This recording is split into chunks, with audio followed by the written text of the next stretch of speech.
તો મિત્રો આજના લેક્ચરમાં સહસંયોજક બંધનો સ્વભાવ. તો સહસંયોજક બંધ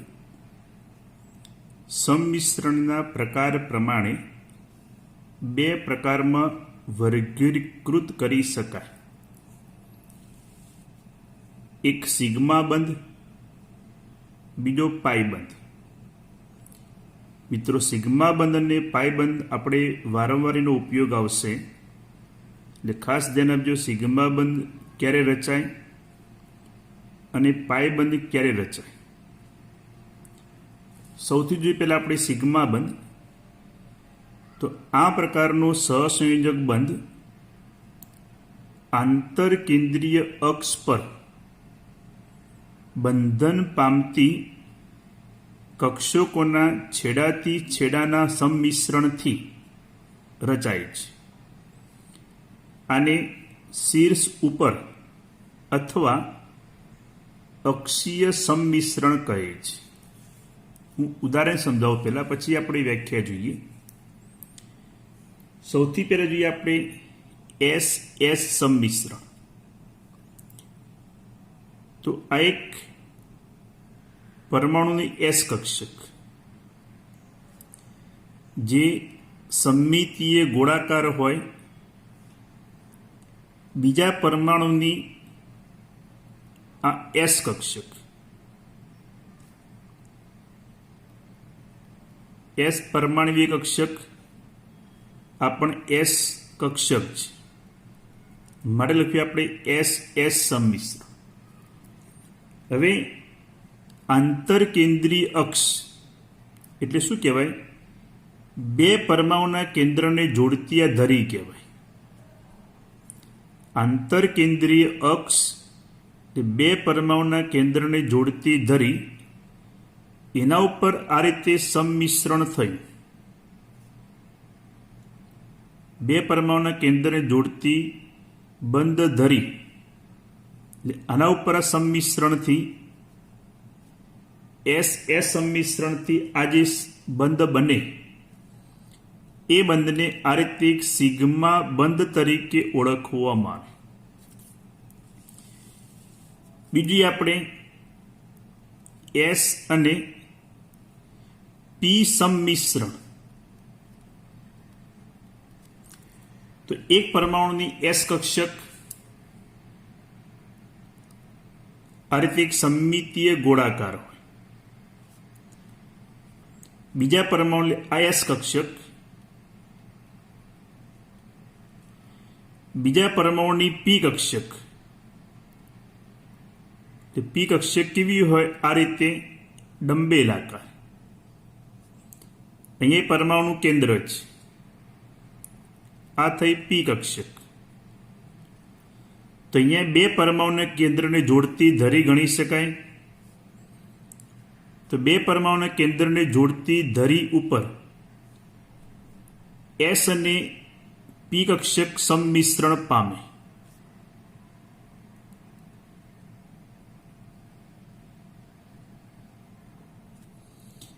કેન્દ્ર અને કેન્દ્ર. તો બે પરમાણુના કેન્દ્રને જોડતી ધરી ઉપર સંમિશ્રણ થયું. બટ આ જે બંધ બને એને કયો બંધ કહેવાય? સિગ્મા બંધ તરીકે ઓળખવામાં આવે. હવે આપણે જોઈએ પી પી સંમિશ્રણ. તો બંને પરમાણુની પી કક્ષકો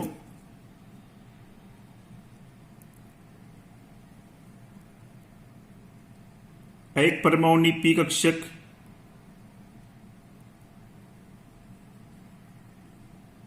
બીજા પરમાણુની પી કક્ષક. પરમાણુ કેન્દ્ર આ પરમાણુ કેન્દ્ર છે. તો અહીંયા બે પરમાણુના કેન્દ્રને જોડતી આ ધરી ગણી શકાય. અને એમના સંમિશ્રણથી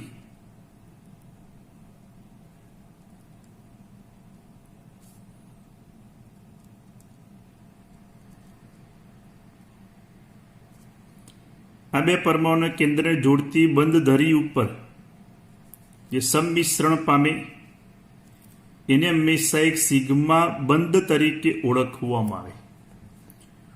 ઉપર વાક્ય હતું છેડાથી છેડા, એટલે આ એક પી કક્ષકનો આ છેડો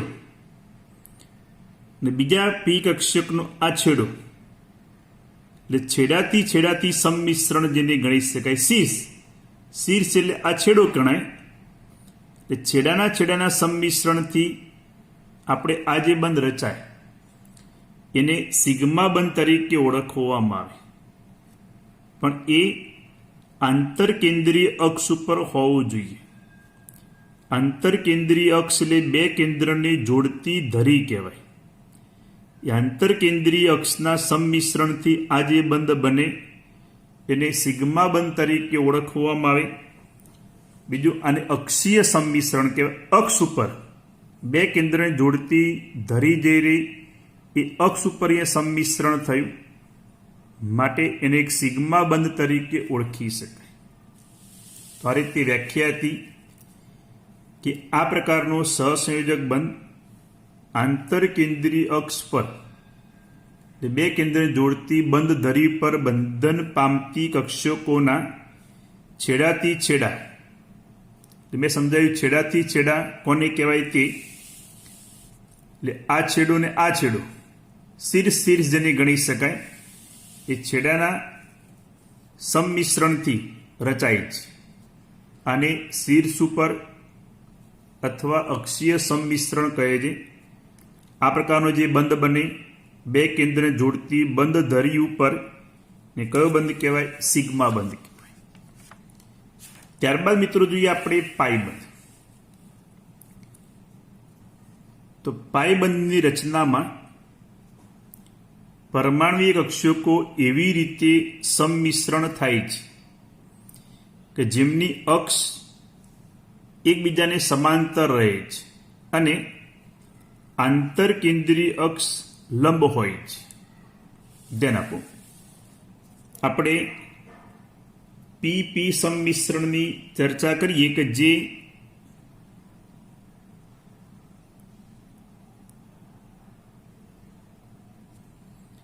આ પી કક્ષક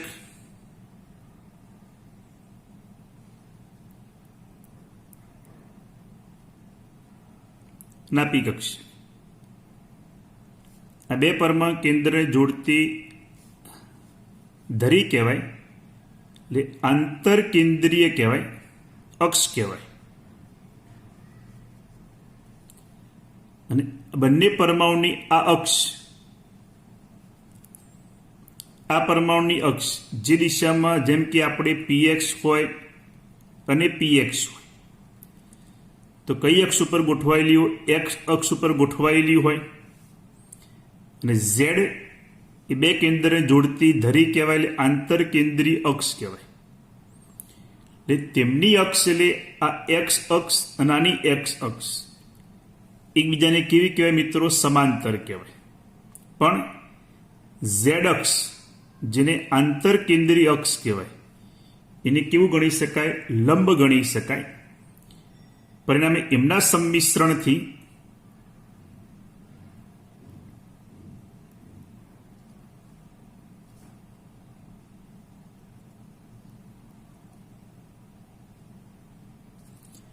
તે બાજુમાંથી સંમિશ્રણ થયું કહેવાય. અહીંથી સામસામે સંમિશ્રણ થાય, છેડાનું સંમિશ્રણ કહેવાય. અહીંયા બાજુમાંથી સંમિશ્રણ થયું. આ બે કેન્દ્રને જોડતી અક્ષ એટલે આંતરકેન્દ્રીય અક્ષ કહેવાય. એને લંબ સ્વરૂપે આ કક્ષક ગોઠવાયેલી છે માટે આમ પણ લખી શકાય. અહીંયા સંમિશ્રણ થાય એટલે ઇલેક્ટ્રોન વાદળ રચાય, અહીંયા ઇલેક્ટ્રોન વાદળ રચાય અને એ ઇલેક્ટ્રોન વાદળ પરમાણુના તલ એટલે સપાટીની ઉપર પણ રકાબી જેવો આકાર ધરાવે, નીચે પણ આ રીતે રકાબી જેવો આકાર ધરાવે. આને પાઈ ઇલેક્ટ્રોન વાદળ ગણી શકાય. એટલે આ જે બંધ બને આંતરકેન્દ્રીય અક્ષ જે રહી એની ઉપર નીચે અહીંયા સંમિશ્રણથી એક ઇલેક્ટ્રોન વાદળ રચાયેલું હોય જેને આપણે એક પાયબંધ તરીકે ઓળખવામાં આવે. એ વ્યાખ્યા જો,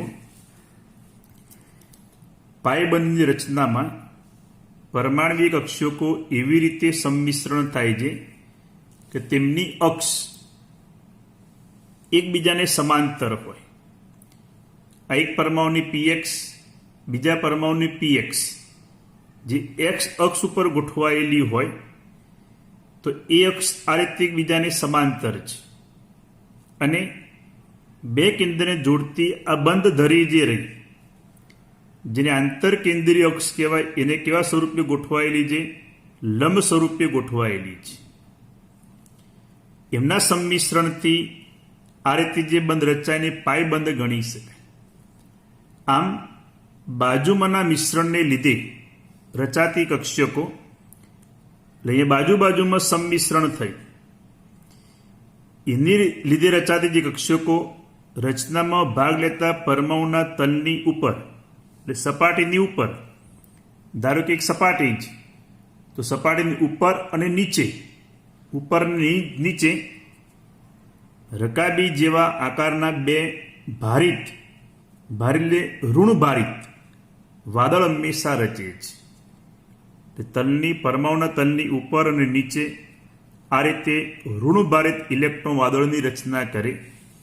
આ જે બંધ બને એને હંમેશા પાયબંધ કહેવાય. મિત્રો, બે પરમાણુ વચ્ચે જો એકલ બંધ હોય તો એ બંધ હંમેશા સિગ્મા બંધ ગણી શકાય. અને બહુબંધ હોય તેમાં સિગ્મા અને પાયબંધ બે પ્રકારના હોય. ધ્યાન આપજો, જો બે પરમાણુ વચ્ચે દ્વિબંધ હોય તો એક સિગ્મા અને એક પાયબંધ હોય. જો બે પરમાણુ વચ્ચે આ રીતે ત્રિબંધ હોય તો યાદ રાખજો, એક સિગ્મા બંધ બે બંધ રચાય એ હંમેશા પાય હશે. જ્યારે બહુબંધ રચાય ત્યારે એમાં સિગ્મા અને પાય બે પ્રકારના બંધ હોય. એક સિગ્મા બંધ અને એક પાય બંધ દ્વિબંધ હોય. ત્યારે ત્રિબંધ હોય ત્યારે એક સિગ્મા બંધ અને બે પાય બંધ જોવા મળે. અને સિગ્મા બંધની પ્રબળતા જે રહી એ પાય બંધ કરતા એ હંમેશા વધુ હોય. કારણ કે સિગ્મા બંધ એ હંમેશા છેડાના સંમિશ્રણથી રચે છે. પાય બંધ બાજુના સંમિશ્રણથી હંમેશા રચાય છે. છેડાનું સંમિશ્રણ હંમેશા વધુ હોય, મળે સિગ્મા બંધની પ્રબળતા વધુ હોય. બાજુમાંથી સંમિશ્રણ ઓછા પ્રમાણમાં થાય, મળે પાય બંધ એ હંમેશા નિર્બળ હોય. તો સિગ્મા બંધ એ હંમેશા પાય બંધ કરતાં વધુ પ્રબળ જોવા મળે. તો આ રીતે સિગ્મા બંધ અને પાય બંધની પ્રબળતા સમજાવ્યું હોય તો સિગ્મા બંધ હંમેશા વધુ પ્રબળ હોય, પાય બંધ નિર્બળ હોય. કે સિગ્મા બંધ રચાય ત્યારે કક્ષકોનું સંમિશ્રણ વધુ પ્રમાણમાં થાય, જ્યારે પાયબંધમાં કક્ષકોનું સંમિશ્રણ ઓછા પ્રમાણમાં થાય. મળે પાયબંધ નિર્બળ હોય અને સિગ્મા બંધ હંમેશા પ્રબળ હોય. મિત્રો, આ ટોપિકમાં ખાસ ધ્યાન આપજો. સંકરણ, તો પેલા વ્યાખ્યા સમજાવું પછી આપણે કેવી રીતના સંકરણ થાય સમજાવીએ. તો એક જ પરમાણુના શક્તિ સ્તરનો ખૂબ જ ઓછો તફાવત ધરાવતી નજીકની બે કે તેથી વધુ કક્ષકો વચ્ચે સંમિશ્રણ થઈ સમાન ઉર્જા અને સમાન આકાર ધરાવતી તેટલી જ સંખ્યાની નવી કક્ષકો ઉત્પન્ન થવાની ઘટનાને સંકરણ કહે છે. મિત્રો, આપણે કક્ષકોની ઉર્જાનો સાપેક્ષ ક્રમ 1s ની ઉર્જા સૌથી ઓછી હોય, પછી 2s, પછી 2p, 3s, 3p, પછી 4s, 3d, પછી અહીંયા 4p. આ રીતે કક્ષકોની ઉર્જાનો સાપેક્ષ ક્રમ જે આપણે ચેપ્ટર નંબર 2 માં ભણી ગયા. હવે સંમિશ્રણ કોની વચ્ચે થાય? તો આ બે કક્ષકો વચ્ચે ઉર્જા તફાવત ઓછો કહેવાય. તો આ બેની વચ્ચે સંમિશ્રણ થાય. આ બેની વચ્ચે સંમિશ્રણ થાય. આ બેની વચ્ચે સંમિશ્રણ થાય. પણ 2s અને 3p તો એમની વચ્ચે ઉર્જા તફાવત વધુ ગણાય. તો આમની વચ્ચે કોઈ દિવસ સંમિશ્રણ ના થાય. કે જો એક જ પરમાણુના શક્તિ સ્તરનું ખૂબ જ ઓછો તફાવત ધરાવતી હોવી જોઈએ, નજીકની 2 કે તેથી વધુ, એટલે આ 2 હોય. પછી 2p ના 3 પ્રકાર થાય, 2px, 2py, 2pz, એટલે એક 2s અને 2p 3 એટલે 4 થઈ. એટલે 2 કે તેથી વધુ કક્ષકો વચ્ચે સંમિશ્રણ થાય. ધ્યાન આપો, આપણે એક આકૃતિ દ્વારા એ ઘટના જોઈએ. તો અહીંયા આપણે એક પરમાણુની s કક્ષક, આપણે 2s અને 2p વચ્ચે સંમિશ્રણ જોઈએ. તો s નો આકાર કેવો હોય? સમમિતીય ગોળાકાર. 2p ના 3 પ્રકાર, 2px, 2py, 2pz. તો આ રીતે 2px, 2py અને 2pz ના 2s, 2px, 2py અને 2pz એકબીજાને આ રીતે લંબ સ્વરૂપે ગોઠવાયેલી છે. એમની વચ્ચે જ્યારે સંમિશ્રણ થાય તો આપણે અહીં એક સંમિશ્રણ જોઈએ. સંમિશ્રણ થઈ પછીની અંદરથી આ જે નવી કક્ષકો જે ઉત્પન્ન થાય, દરેકનો આકાર સમાન હોય, દરેકની ઉર્જા સમાન છે. તમે ઘટના સમજાવો. ધારો કે આપણા જોડે 4 ચોક, 3 ચોક વિચારીએ આપણે. બ્લેક કલર, રેડ કલર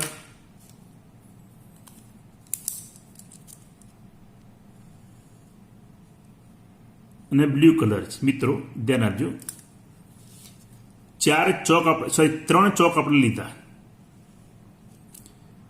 દરેકના કલર અલગ અલગ છે. બ્લેક કલર, રેડ કલર અને બ્લુ કલર. હવે આપણે આ 3 જે ચોક જે રહ્યા એ 3 ચોકને આપણે ભાગી દઈએ અને પાવડર ફોર્મમાં રૂપાંતર કરી એનું આપણે સંમિશ્રણ કરી દઈએ. 3 ચોકને આપણે ભાગી દીધા અને કયા ફોર્મમાં રૂપાંતર કર્યા? આપણે પાવડર ફોર્મમાં રૂપાંતર કરી આપણે સંમિશ્રણ કરી દીધું. ધ્યાન આપજો. હવે આ પાવડર ફોર્મની અંદરથી આપણે આટલા જ કદના બીજા નવા ચોક બનાવવા છે. તો નવા જે ચોક બને એની સંખ્યા કેટલી હોય? 3. એટલા જ કદના આપણે નવા ચોક બનાવ્યા. દરેકના કદ અહીંયા સમાન છે. તો નવા ચોક કેટલા બનશે? 3. પણ મિત્રો સંમિશ્રણ થયા પછી નવા જે 3 ચોક બન્યા દરેકના કલર કેવા હશે? એક સમાન થઈ ગયા હશે. ભલે બે રંગી હોય, તમને 3નું કલરનું મિશ્રણ જોવા મળે. અહીંયા પણ 3ના કલરનું મિશ્રણ હોય, અહીંયા પણ 3ના કલરનું મિશ્રણ હોય. પણ સંમિશ્રણ થયા પછી દરેક ચોકના કલર તમને એક સમાન દેખાશે. ચોકની સંખ્યા કેટલી થઈ? તો જેટલા ચોક અહીંયા સંમિશ્રણ પામ્યા હતા એટલા જ આપણને નવા ચોક ઉત્પન્ન થશે. પણ શરૂઆતમાં જે કલર અલગ અલગ હતા સંમિશ્રણ થયા પછી નવા જે ચોક બનાવ્યા દરેકના કલર કેવા થઈ ગયા? એક સમાન. બસ સંકરણમાં એ જ ઘટના થાય. શરૂઆતમાં 2s અને 2pના 3 પ્રકાર, દરેકનો આકાર અલગ અલગ હતો, દરેકની ઉર્જા જુદી જુદી હતી. પણ 2s અને 2p વચ્ચે એક સંમિશ્રણ થઈ ગયું. સંમિશ્રણ થયા પછી નવી કક્ષકો કેટલી ઉત્પન્ન થઈ? 4. કેમ 4 જ? કારણ કે 3 p કક્ષકો અને 1 s કક્ષક, 4 પરમાણિક કક્ષકો વચ્ચે સંમિશ્રણ થયું. બટ નવી કક્ષકો જે ઉત્પન્ન થાય એ હંમેશા 4 હોય. પણ 4 આકાર તમને ક્યાં દેખાય? સમાન. 4 ઉર્જા જે રહી એ ઉર્જા હંમેશા સમાન હશે. તો આ જે રહી એને એક સંકૃત કક્ષક કહેવાય, અથવા બીજું નામ એને સંકર કક્ષક તરીકે ઓળખવામાં આવે મિત્રો. તો આ રીતે વ્યાખ્યા આગળથી એક જ પરમાણુના શક્તિ સ્તરનું ખૂબ જ ઓછો તફાવત ધરાવતી હોય, નજીકની 2 કે તેથી વધુ, અહીં કેટલી થઈ મિત્રો? 4. એ કક્ષકો વચ્ચે સંમિશ્રણ થઈ, એની અંદરથી સમાન ઉર્જા અને સમાન આકાર ધરાવતી તેટલી જ સંખ્યાની 4 વચ્ચે સંમિશ્રણ થયું તો નવી 4 સંકર કક્ષકો ઉત્પન્ન થઈ. તેટલી સંખ્યાની નવી કક્ષકો ઉત્પન્ન થવાની આ જે ઘટના જે રહી એ ઘટનાને સંકરણ તરીકે ઓળખવામાં આવે. અને આ જે કક્ષકો જે ઉત્પન્ન થાય એને સંકૃત કક્ષકો કહેવાય અથવા સંકર કક્ષક. દરેકની સંજ્ઞા શું લખાય? sp3. મતલબ 1s અને 3p વચ્ચેના સંમિશ્રણથી આ કક્ષક ઉત્પન્ન થયેલી છે. આને પણ sp3 કહેવાય.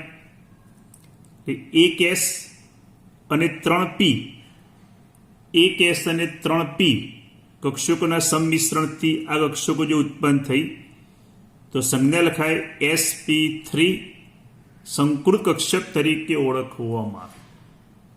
તો આ રીતે મિત્રો એક સંકરણની ઘટના હતી કે એક જ પરમાણુના શક્તિ સ્તરનો ખૂબ જ ઓછો તફાવત ધરાવતી નજીકની 2 કે તેથી વધુ, કે સંમિશ્રણ થવા માટે ઓછામાં ઓછી 2 જોઈએ, 2 કે તેથી વધુ કક્ષકો વચ્ચે સંમિશ્રણ થઈ, એમાંથી સમાન ઉર્જા અને સમાન આકાર ધરાવતી તેટલી સંખ્યાની, જેટલી કક્ષકો વચ્ચે સંમિશ્રણ થયું હોય તેટલી સંખ્યાની નવી કક્ષકો ઉત્પન્ન થવાની ઘટનાને સંકરણ કહે છે.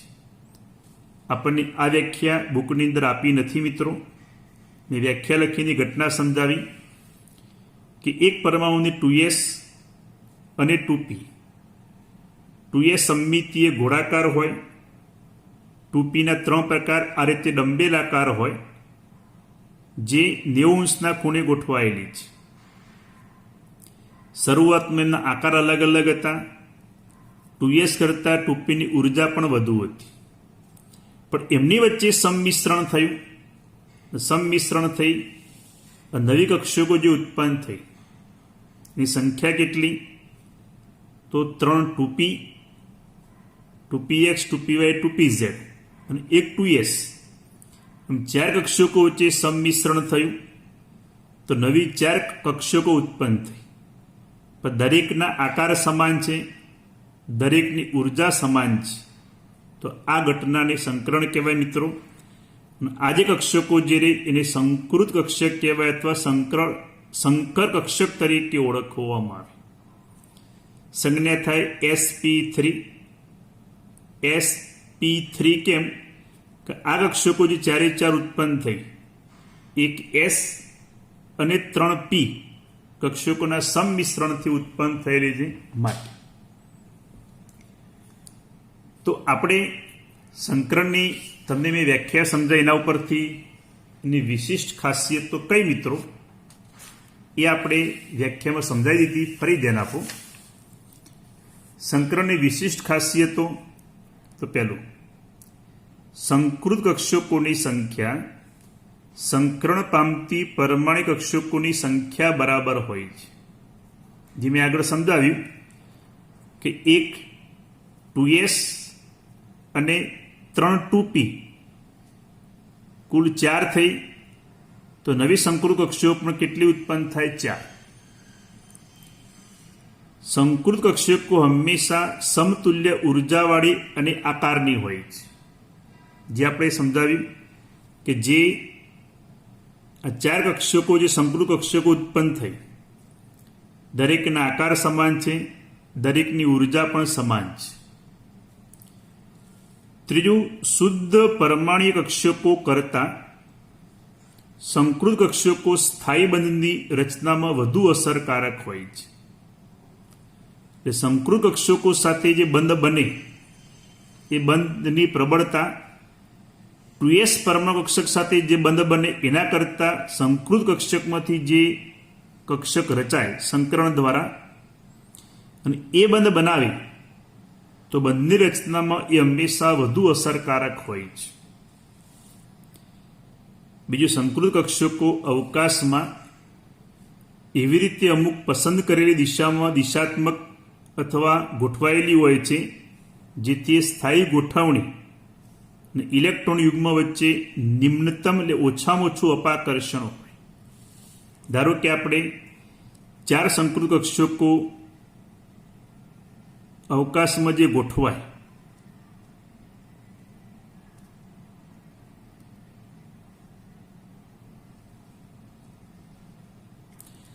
આ કક્ષકો અવકાશમાં એવી રીતના ગોઠવાશે કે જેથી અહીંયા જે ઇલેક્ટ્રોન યુગ્મ હોય એ ઇલેક્ટ્રોન યુગ્મ વચ્ચે ઓછામાં ઓછું અપાકર્ષણ થાય. અને ઓછામાં ઓછું અપાકર્ષણ થાય તે ગોઠવણી કેવી હોય? સ્થાયી.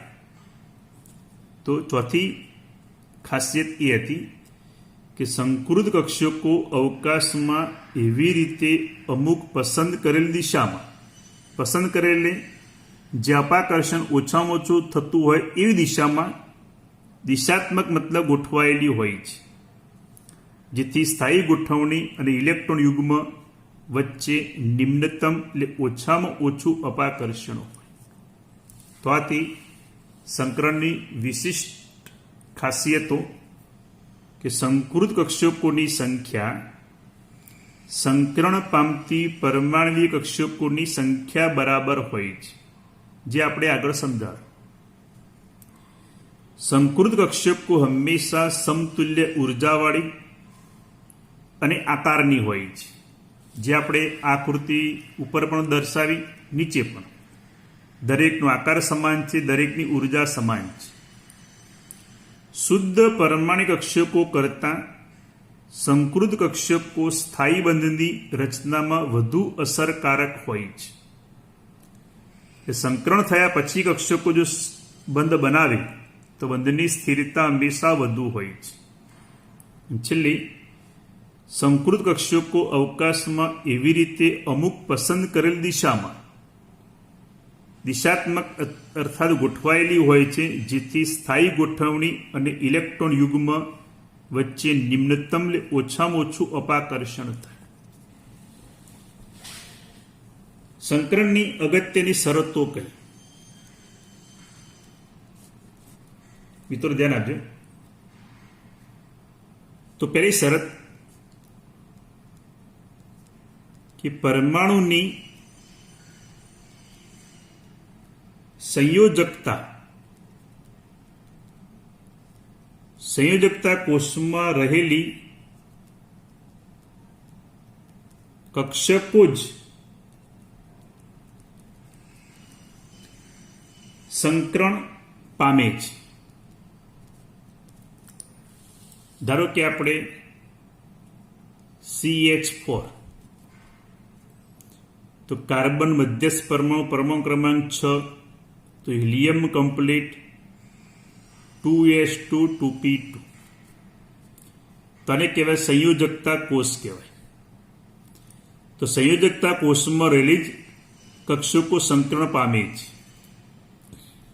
આ ધારો કે અહીંયા 1s2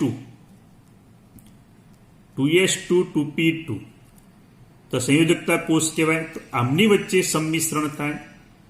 વનેશ કક્ષક અહીંયા કોઈ દિવસ સંમિશ્રણ કરશે નહીં. તો ખાસ શરત પહેલી હતી. બીજું, સંકરણ અનુભવતી કક્ષકોની ઉર્જા વચ્ચે તફાવત જે રહ્યો એ ખૂબ જ ઓછો હોવો જોઈએ.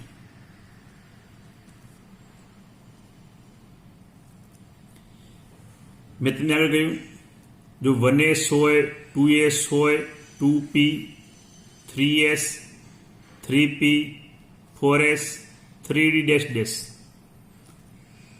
તો આ બંને વચ્ચે ઉર્જા તફાવત ઓછો છે, તો આમની વચ્ચે સંમિશ્રણ થાય. પણ 2s હોય અને 3p હોય તો એમની વચ્ચે ઉર્જા તફાવત વધારે છે, તો એમની વચ્ચે કોઈ દિવસ સંમિશ્રણ થઈ શકે નહીં. ઉર્જા તફાવત ખૂબ જ ઓછામાં ઓછો, એટલે લગભગ એ ઉર્જા જે રીતે સમાન હોય અથવા તફાવત ખૂબ જ ઓછો હોવો જોઈએ.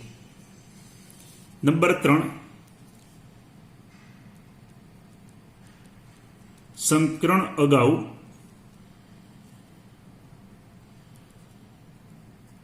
ઇલેક્ટ્રોન બઢતી અનિવાર્ય શરત નથી. ધ્યાન આપો. જો આપણે CH4, NH3 અને H2O સમજાવીશ. પછી દરેકમાં સંકરણ sp3 થાય છે. કાર્બનનો પરમાણુ ક્રમાંક 6, તો આપણે helium complete 2s2 2px1 2py1 2pz0. એ નાઇટ્રોજનનો પરમાણુ ક્રમાંક 7, તો helium complete 2s2 2px1 2py1 2pz1. ઓક્સિજનનો પરમાણુ ક્રમાંક 8, તો helium complete 2s2 2px2 2py1 2pz1. જો મિત્રો, કાર્બનમાં જ્યારે sp3 સંકરણ થાય તે 2s કક્ષકમાંથી એક ઇલેક્ટ્રોન અહીંયા 2pz માં દાખલ થશે. પછી એની અંદર sp3 સંકરણ થયું, એટલે અહીંયા ઇલેક્ટ્રોનની બઢતી થઈ. કેમ એ ઘટના પછી સમજાવીશ, કારણ કે સમજાવું થોડુંક. CH4માં કાર્બન કેટલા બંધ બનાવે? 4. જેટલા બંધ બનાવે તેટલી કક્ષકો અર્ધપૂર્ણ હોવી જોઈએ. તો અહીંયા 2 જ કક્ષકો અર્ધપૂર્ણ હતી. 4 અર્ધપૂર્ણ થવા માટે 2s માંથી એક ઇલેક્ટ્રોનની બઢતી અહીંયા અનિવાર્ય છે. પણ NH3 એની અંદર પણ સંકરણ sp3 થાય. NH3 માં કેટલા બંધ બનાવે મિત્રો? 3. તો એ શરૂઆતથી 3 કક્ષકો અર્ધપૂર્ણ જ છે, તો અહીંયા ઇલેક્ટ્રોનની બઢતી જરૂરી નથી. H2O માં sp3 સંકરણ થાય, પણ H2O માં ઓક્સિજન 2 જ બંધ બનાવે, તો 2 કક્ષકો અર્ધપૂર્ણ શરૂઆતથી જ છે, તો અહીંયા ઇલેક્ટ્રોનની બઢતી એ જરૂરી નથી. માટે જો સંકરણ અગાઉ ઇલેક્ટ્રોનની બઢતી અનિવાર્ય શરત નથી, CH4 માં અનિવાર્ય છે, જે NH3 H2O માં એ અનિવાર્ય નથી. અને છેલ્લો મુદ્દો ધ્યાન આપજો, એવું જરૂરી નથી કે અર્ધપૂર્ણ કક્ષકો જ સંકરણમાં ભાગ લઈ શકે.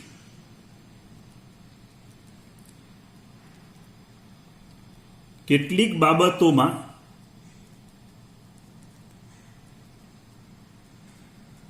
સંયોજકતા કોષની પૂર્ણ ભરાયેલી કક્ષકો પણ સંકરણમાં ભાગ લઈ શકે છે. ધ્યાન આપો. બે સમજાય ભાઈ CH4NH3H2 દરેકમાં sp3 સંકરણ થાય. કેવી રીતના થાય હું આવતા લેક્ચરમાં સમજાવીશ. પણ એ ચારે ચાર કક્ષકો અહીંયા ઇલેક્ટ્રોનની બઢતી થાય એટલે ચારે ચાર કક્ષકો અર્ધપૂર્ણ છે. અહીંયા sp3 સંકરણ થાય તો આ ત્રણ કક્ષકો અર્ધપૂર્ણ છે. ના કેવી કહેવાય? પૂર્ણ ભરાયેલી કહેવાય. H2માં sp3 સંકરણ થાય તો બે અર્ધપૂર્ણ છે. ના બે કેવી કહેવાય? પૂર્ણ ભરાયેલી. એટલે અર્ધપૂર્ણ ભરાયેલી જ કક્ષકો સંકરણમાં ભાગ લે એવું જરૂરી નથી. કેટલીક બાબતોમાં આ પૂર્ણ ભરાયેલી કહેવાય. આ પૂર્ણ ભરાયેલી કક્ષકો પણ સંકરણમાં ભાગ લઈ શકે છે. તો શરૂઆતથી કહી હતી કે પરમાણુની સંયોજકતા કોષમાં રહેલી કક્ષકો જ સંકરણ પામે છે. એ સંયોજકતા કોષમાં રહેલી કક્ષકો આ કહેવાય. આ કક્ષક સંયોજકતા કોષમાં ગણાય નહીં તો આ કોઈ દિવસ સંકરણમાં ભાગ લેશે નહીં. સંકરણ અનુભવતી કક્ષકોની ઉર્જા વચ્ચે તફાવત ખૂબ જ ઓછો હોવો જોઈએ. પછી શરત, સંકરણ અગાઉ ઇલેક્ટ્રોનની બઢતી અનિવાર્ય શરત નથી. અહીંયાની ઇલેક્ટ્રોનની બઢતી થઈ, અહીંયા ઇલેક્ટ્રોનની બઢતી એ જરૂરી નથી. બીજું, હંમેશા અર્ધપૂર્ણ કક્ષકો જ સંકરણમાં ભાગ લે એ જરૂરી નથી. પૂર્ણ ભરાયેલી કક્ષકો પણ સંકરણમાં ભાગ લઈ શકે છે. તો આજના લેક્ચરો મિત્રો આપણે અહીંયા સુધી સમજાવીશું. સંકરણ એ ખાસ અગત્યનો ટોપિક છે જે 12મા ધોરણની અંદર અને આપણે આવતા લેક્ચરમાં 11મા ધોરણની અંદર પણ ખૂબ જ અગત્યનો ટોપિક છે મિત્રો.